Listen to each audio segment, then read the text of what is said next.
Iran के supreme leader ayatollah Ali Khamenei ने America और उसके दावों का खुलकर मजाक उड़ाया। अमेरिकी प्रेसिडेंट डोनाल्ड ट्रंप ने दावा किया था कि उन्होंने ईरान के न्यूक्लियर प्रोग्राम को पूरी तरह नष्ट कर दिया है।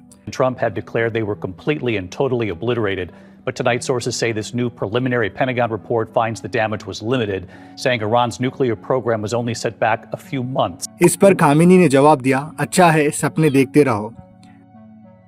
Iran, the bully of the Middle East, must now make peace. If they do not, future attacks will be far greater and a lot easier.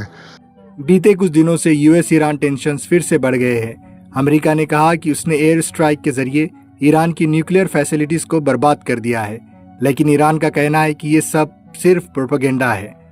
Khamenei ने कहा, अमेरिका कहता है कि उसने न्यूक्लियर साइट्स को खत्म कर दिया है। अच्छा है, सपने देखते रहो। उन्होंने कहा कि एक इंडिपेंडेंट नेशन के अंदर क्या खूबियां होगी, ये फैसला कोई और देश नहीं कर सकता। उन्होंने कहा कि अगर कोई डील धमकी या प्रेशर के जरिए होता है तो वो डील नहीं बल्कि इम्पोजिशन है, यानी दबाव है। अमेरिका को उन्होंने एरोगेंट पावर कहा और कहा कि उसे बाकी देशों की सोवरेनिटी का सम्मान करना चाहिए। साथ ही उन्होंने ये भी कहा कि ईरान का न्यूक्लियर डेवलपमेंट जारी रहेगा, चाहे बाहरी दबाव कितना भी हो। उन्होंने ट्रंप के डिप्लोमेटिक ऑफर को भी कॉन्ट्राडिक्टरी बताया, क्योंकि एक तरफ वार्ता का न्योता और दूसरी तरफ धमकी। अब इस बयान का जियोपॉलिटिकल सिग्निफिकेंस बहुत बड़ा है। ईरान ये दिखाना चाहता है कि वो किसी ग्लोबल पावर के दबाव में नहीं आएगा। ये बयान ईरान की स्ट्रैटेजिक ऑटोनॉमी और आत्मविश्वास को दिखाता है। अमेरिका के लिए ये एक डिप्लोमेटिक सेटबैक है, क्योंकि उसकी क्रेडिबिलिटी अब सवालों में है। मिडिल ईस्ट रीजन में ये नया पावर शिफ्ट दिखा रहा है, जहां ईरान, इजराइल, सऊदी अरेबिया और यूएस इंटरेस्ट एक दूसरे से टकरा रहे हैं। इस बयान के बाद न्यूक्लियर टॉक्स का फ्यूचर और अनसर्टन हो सकता है। इंटरनेशनल एटॉमिक एनर्जी एजेंसी जैसी बॉडीज अब ईरान के न्यूक्लियर कंप्लायंस पर और स्क्रूटनी बढ़ा सकती है।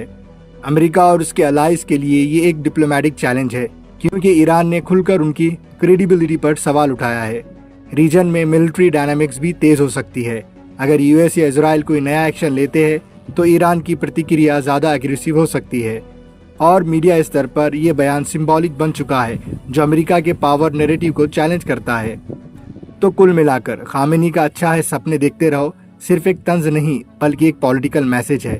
इसने दिखाया है कि ईरान अभी भी कॉन्फिडेंट है और अपनी स्ट्रैटेजिक इंडिपेंडेंस बनाए रखने को तैयार है। अब देखना होगा कि अमेरिका इसका डिप्लोमेटिक जवाब कैसे देता है, डायलॉग से या डोमिनेंस से।